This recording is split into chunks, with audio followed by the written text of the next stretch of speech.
Team Lahore पूछता है ने मज़कूरा प्रोग्राम का इरादा तब बनाया जब तुर्की और यूनान में फंसे गैर कानूनी तारिकीन वतन ने हमसे राब्ता किया। इनमें बहुत से ऐसे थे जिन्होंने अपने साथियों को अपनी आंखों के सामने कत्ल होते देखा, तो कुछ ने अपनी खवातीन को अपनी आंखों के सामने दर्जनों अफराद की मौजूदगी में खुले वीरानों पथरीले पहाड़ों पर बेआबरू होते देखा। लेकिन ना तो वो किसी से शिकायत कर सकते हैं ना ही गिला, क्योंकि वो अपने देश से गैर कानूनी तौर पर फरार हो रहे हैं। इनमें से कुछ ने ज़हनी दबाव के पेश नज़र अपनी यादाश्त खो दी और कुछ ने अपने जिस्मानी आज़ा। इन साहब की बात ही सुनिए कि इनके साथ क्या बीती। मेरा नाम इलियास है, मैं वज़ीराबाद का रहने वाला हूँ। तो मैं तुर्की में आ गया हूँ। दिलावर नाम का लड़का है, उसके वालिद का नाम है अरब में एजेंट है पाकिस्तानी। तो उसने मुझे यहाँ साथ देकर इधर में उधर बेहतरीन मेरा काम था, रंग का काम मैं करता था, बेहतरीन बच्चों का रोज़गार चल रहा था। तो उस बंदे ने जहाँ साथ देकर 1,30,000 मुझसे लिया है पैसे और तुर्की ले आया है, मुझे तुर्की की तरफ ले आया है। तो पीछे से मेरी बीवी से 10,000 रुपया उसने और भी ले लिया कि एजेंट आगे मांग रहा है। तो बड़ियाँ परेशानियाँ मैंने काटी हैं, सेफों में रह के दो ब्याह होके काटी हैं, बड़ी परेशानियाँ काटी हैं। फिर आकर तुर्की वालों ने मेरा ऑपरेशन कर दिया है और उसका बेटा भी गायब हो गया है। अभी मैं डेढ़ दो माह हो गए हैं बेरोज़गार हूँ। तो ये देखें मेरा उन्होंने कितना बड़ा ऑपरेशन कर दिया, मना करने के बावजूद भी। एजेंट जो है पाकिस्तानी, तो वो सीधे मुंह मेरे घर वालों से बात नहीं करता है। मैं किराए के मकान है, मेरे छोटे छोटे बच्चे हैं 4। अब मैं बेरोज़गार हूँ, अब मैं किधर जाऊँ? मेरे पास तो ना पैसा है ना कुछ भी नहीं है। तुर्की में मौजूद पाकिस्तानी एजेंट के सेफ हाउस में फंसा रंगसाज इलियास अपने गुर्दे की कुर्बानी सिर्फ इस वजह से दे चुका था कि पाकिस्तान में मौजूद उसकी बीवी के पास एजेंट का पेट भरने के लिए मजीद रकम नहीं थी। इसी ज़िम्न में आपको बताते चलें कि माफिया के ये अफराद कभी पैदल, कभी कंटेनर्स में, तो कभी गाड़ियों की डिग्गियों में लोगों को डालकर गैर कानूनी तौर पर बॉर्डर क्रॉस करवाते हैं।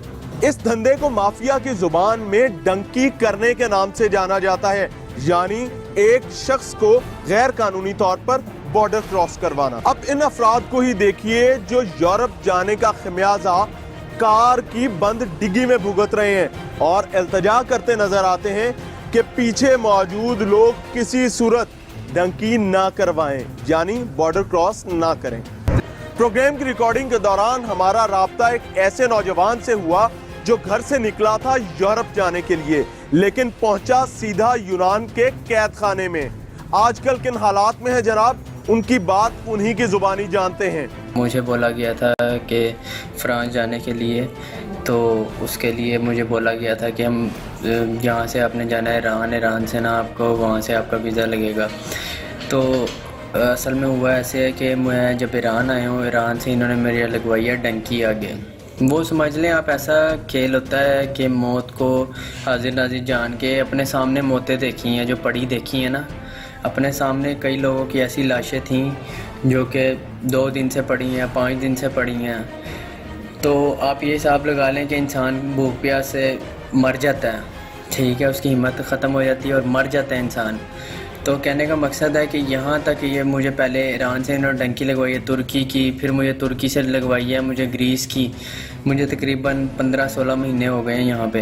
मैं असल में लाहौर का ही रहायशी हूँ, तो एजेंट जो है वो भी लाहौर का ही है, यानी कि महल्ले का ही है हमारे। तो उसने मुझसे लिए थे तकरीबन 5 लाख पहले लिए थे और 5 लाख बाद का था कि जब मैं यानी कि मिड पॉइंट पे कहीं हो जाऊँगा ना तो 5 लाख फिर दूँगा। मकसद ये था कि बंदा चाहता है कि चल अपने हालात कुछ ठीक हो जाएं, कुछ ऐसा मसला हो जाए या मैं बाहर जाके कुछ 2-4 पैसे कमा लूँ जो मुझे आने वाले वक्त में मेरे काम आए। तो रकम का जो बंदोबस्त है वो बस आपको पता ही है, घर वाले हर चीज़ करते हैं। कुछ गोल्ड वगैरह सेल किया था, कुछ इधर उधर से कर करा के कोई निज़ाम चलाया था। और जहाँ तक बात आ जाती है याद की, तो आपको पता है याद तो आप मैं एक दिन घर से बाहर रहता था तो इतनी याद आती थी। अब तो मुझे 1.5 साल हो गया यहाँ पे। तो कहने का ये मकसद है कि मुझे तो बहुत घर वालों की याद आती है, तो मैं यही कहना चाहूँगा कि यही मैसेज दूँगा कि मैं बहुत यहाँ पे ना परेशान हो गया हूँ आके।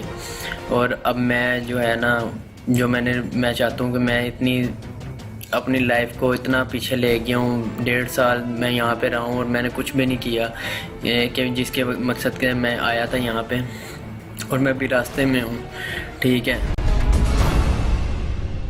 टीम लाहौर पूछता है ने मज़कूरा प्रोग्राम का इरादा तब बनाया जब तुर्की और यूनान में फंसे गैर कानूनी तारिकीन वतन ने हमसे राब्ता किया।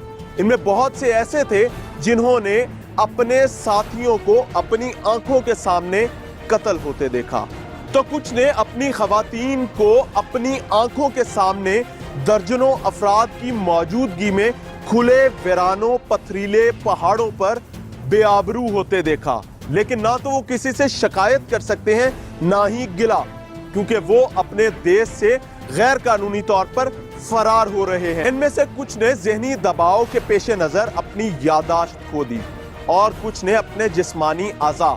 इन साहब की बात ही सुनिए कि इनके साथ क्या बीती। मेरा नाम इलियास है, मैं वज़ीराबाद का रहने वाला हूँ। तो मैं तुर्की में आ गया हूँ। दिलावर नाम का लड़का है, उसके वालिद का नाम है अरब में एजेंट है पाकिस्तानी। तो उसने मुझे यहाँ साथ देकर इधर में उधर बेहतरीन मेरा काम था, रंग का काम मैं करता था, बेहतरीन बच्चों का रोज़गार चल रहा था। तो उस बंदे ने जहाँ साथ देकर 1,30,000 मुझसे लिया है पैसे और तुर्की ले आया, मुझे तुर्की की तरफ ले आया। तो पीछे से मेरी बीवी से 10,000 रुपया उसने और भी ले लिया कि एजेंट आगे मांग रहा है। तो बड़ियाँ परेशानियाँ मैंने काटी हैं, सेफों में रह के दो ब्याह होके काटी हैं, बड़ी परेशानियाँ काटी हैं। फिर आकर तुर्की वालों ने मेरा ऑपरेशन कर दिया है और उसका बेटा भी गायब हो गया है। अभी मैं 1.5-2 माह हो गए हैं बेरोज़गार हूँ। तो ये देखें मेरा उन्होंने कितना बड़ा ऑपरेशन कर दिया, मना करने के बावजूद भी। एजेंट जो है पाकिस्तानी, तो वो सीधे मुँह मेरे घर वालों से बात नहीं करता है। मैं किराए के मकान है, मेरे छोटे छोटे बच्चे हैं 4। अब मैं बेरोज़गार हूँ, अब मैं किधर जाऊँ? मेरे पास तो ना पैसा है ना कुछ भी नहीं है। तुर्की में मौजूद पाकिस्तानी एजेंट के सेफ हाउस में फंसा रंगसाज इलियास अपने गुर्दे की कुर्बानी सिर्फ इस वजह से दे चुका था कि पाकिस्तान में मौजूद उसकी बीवी के पास एजेंट का पेट भरने के लिए मजीद रकम नहीं थी। इसी ज़िम्न में आपको बताते चलें कि माफिया के ये अफराद कभी पैदल, कभी कंटेनर्स में, तो कभी गाड़ियों की डिग्गियों में लोगों को डालकर गैर कानूनी तौर पर बॉर्डर क्रॉस करवाते हैं। इस धंधे को माफिया की जुबान में डंकी करने के नाम से जाना जाता है, यानी एक शख्स को गैर कानूनी तौर पर बॉर्डर क्रॉस करवाना। अब इन अफराद को ही देखिए जो यूरोप जाने का खमियाजा कार की बंद डिग्गी में भुगत रहे हैं और इल्तिजा करते नजर आते हैं कि पीछे मौजूद लोग किसी सूरत डंकी ना करवाएं, यानी बॉर्डर क्रॉस ना करें। प्रोग्राम की रिकॉर्डिंग के दौरान हमारा राब्ता एक ऐसे नौजवान से हुआ जो घर से निकला था यूरोप जाने के लिए, लेकिन पहुंचा सीधा यूनान के कैद खाने में। आजकल किन हालात में है जनाब, उनकी बात उन्हीं की जुबानी जानते हैं। मुझे बोला गया था कि फ्रांस जाने के लिए, तो उसके लिए मुझे बोला गया था कि हम यहाँ से आपने जाना है ईरान, ईरान से ना आपको वहाँ से आपका वीज़ा लगेगा। तो असल में हुआ ऐसे है कि मैं जब ईरान आया हूँ, ईरान से इन्होंने मेरी लगवाई है डंकी आगे। वो समझ लें आप, ऐसा खेल होता है कि मौत को हाजिर नाजिर जान के अपने सामने मौतें देखी हैं, जो पड़ी देखी हैं ना, अपने सामने कई लोगों की ऐसी लाशें थीं जो कि 2 दिन से पड़ी हैं, 5 दिन से पड़ी हैं। तो आप ये हिसाब लगा लें कि इंसान भूख प्यास से मर जाता है, ठीक है, उसकी हिम्मत ख़त्म हो जाती है और मर जाता है इंसान। तो कहने का मकसद है कि यहाँ तक ये मुझे पहले ईरान से इन्होंने डंकी लगवाई है तुर्की की, फिर मुझे तुर्की से लगवाई है मुझे ग्रीस की। मुझे तकरीबन 15-16 महीने हो गए हैं यहाँ पे। मैं असल में लाहौर का ही रिहायशी हूँ, तो एजेंट जो है वो भी लाहौर का ही है। यानी कि मोहल्ले का ही है हमारे, तो उसने मुझसे लिए थे तकरीबन 5 लाख पहले लिए थे और 5 लाख बाद का था कि जब मैं यानी कि मिड पॉइंट पे कहीं हो जाऊँगा ना तो 5 लाख फिर दूँगा। मकसद ये था कि बंदा चाहता है कि चल अपने हालात कुछ ठीक हो जाएं, कुछ ऐसा मसला हो जाए या मैं बाहर जाके कुछ 2-4 पैसे कमा लूँ जो मुझे आने वाले वक्त में मेरे काम आए।